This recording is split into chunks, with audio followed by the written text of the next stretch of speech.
November 9th, 2000. Ochanja Market, Onitsha. A crowd of thousands has gathered.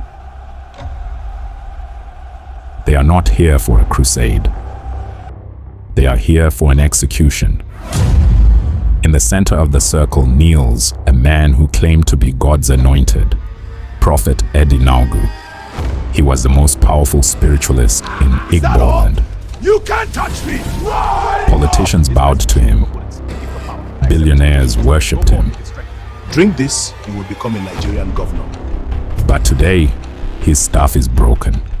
And standing over him are the only men he couldn't bribe. The Bakassi Boys. Where is your power now? Call your spirits!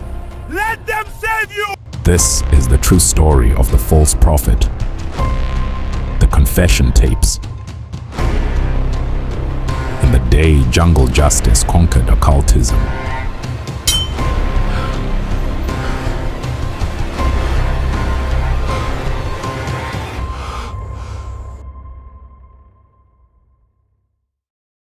But who were these men in red? To understand the execution, you must understand the executioners. The Bakassi Boys did not start in Onitsha. They were born in the markets of Aba, shoemakers, traders, men tired of being robbed. They armed themselves with machetes and dark magic. They cleaned up Aba in weeks. Their reputation was so fearsome that the governor of Anambra state officially invited them to Onitsha. This is for you, boys. Take it and do as you're told. They were the Scorpions, and their target was not just street thugs. It was the high-profile criminals the police were too afraid to touch. Before the fall, there was the glory. Eddy Nawgu was untouchable. His ministry, the Anioma Healing Home, was a pilgrimage site. The blind saw. I use the power of the Most High. Touch my garment and be. The lame walked. Let us pray. Amen. Bless this congregation. Amen. He was wealthy beyond imagination. He drove the latest cars. He lived in a fortress. But whispers began to circulate. People noticed that for every miracle, there was a disappearance. Where did a man from a small village get the power to control a city? The whispers point to the river Niger. Legend says Eddy Nawgu made a covenant with the water spirit, Mami Wata. He allegedly spent 7 nights sleeping by the riverbank. But the water spirits are jealous. They give power, but they demand blood.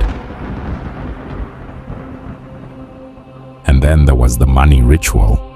Desperate youths claimed that in the dead of night, the prophet would summon a spirit that vomited clean, crisp naira notes into a basin.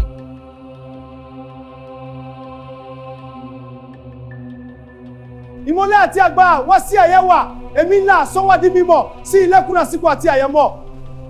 Spirits of the ancestors awaken. Feel their power rise within you. We are united in this sacred moment. The Bakassi Boys noticed a pattern. Every time they cornered a notorious armed robber, the criminal would vanish or have supernatural protection. Kambozingwa Gandia. I bless these weapons with sacred power. Kaike dinimeha. We get the odeshi from the prophet. We pay him tithe from the robbery money. The revelation was shocking. Eddy Nawgu wasn't just a pastor. He was the spiritual godfather of the underworld.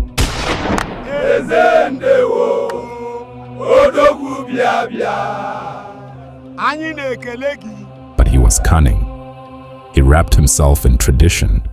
He took the prestigious Ozo chieftaincy title.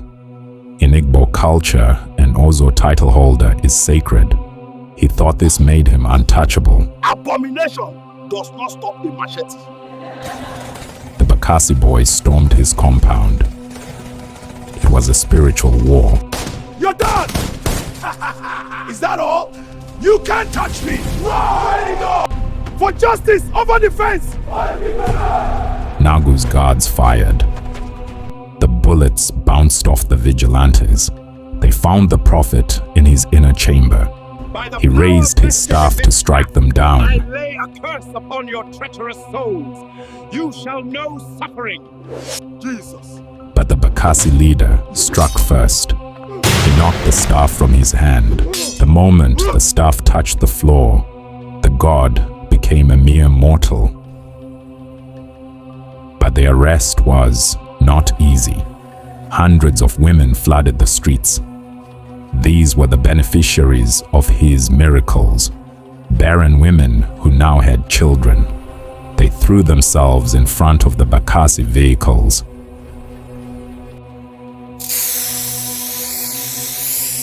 The Bakassi Boys, known for their brutality, were forced to use tear gas to disperse the mothers of the city. He is a man of God. Do not touch the anointed. I curse you and your vigilante gang. Ndiara! You fools! May your hands wither and your hearts rot. Inside the mansion, they found the proof. A trapdoor leading to a dungeon. Inside were human skulls. Photos of politicians pinned with needles and fresh blood. But before the execution, there was the trial. Not by a judge, but by iron. If your hands are clean, the steel will remain steel. If you have shed blood, the steel will turn to blood. The Bakassi Boys placed the enchanted machete on his chest. Witnesses claimed that when the cold metal touched the prophet's skin, it glowed red. The verdict was delivered by the gods themselves. Orders came from above. Release the prophet immediately. Stop that vehicle. I order you to hand him over. We answer to the people, not the police. The Nigerian police attempted a rescue mission on the road. The police backed down. They feared the Bakasi juju more than they feared the prophet. I am the one, I killed them. I got my powers from the devil. Please forgive and let me go. At the White House, the interrogation began. Eddy Nawgu confessed. He named governors. He named senators. Within hours, VHS tapes of the confession hit the streets. It became the highest-selling movie in Nigeria. Watch him full confession here. Now that Prophet Eddy is confessing and mentioning names, what do you think we can do? Please. Panic gripped the mansions of the elite. Emissaries were sent with bags of cash to buy his release. But the Bakassi Boys rejected We the don't money. want your dirty money! Get out now! Okay. For one day in Nigerian history, the rich could not buy their way out. You cannot kill me. If my body touches the earth, I will rise again. As the execution hour approached, a rumor spread. Eddy had allegedly told his captors, "You cannot kill me. If my body touches the earth, I will rise again." The fear was real. The entire city of Onitsha shut down. The market closed. Everyone moved towards the execution ground.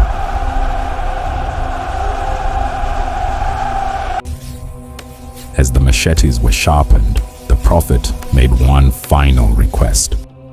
Let me make my peace with God. For 2 minutes, the man who claimed to be a god Time is up. knelt in the dust. No more delays. Was he repenting? Or was he casting a final curse? He finished. The leader gave the signal.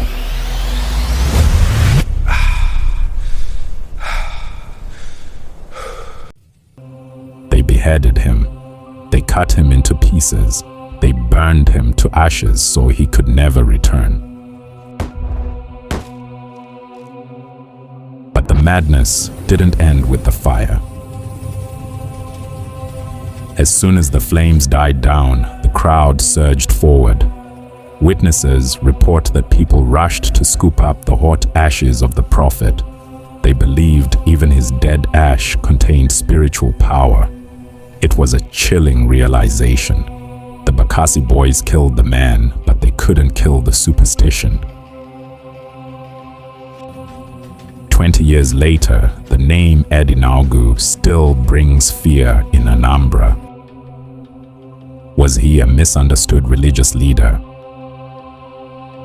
Or was he the devil in disguise? One thing is certain. In the war between juju and vigilante justice, the machete always wins.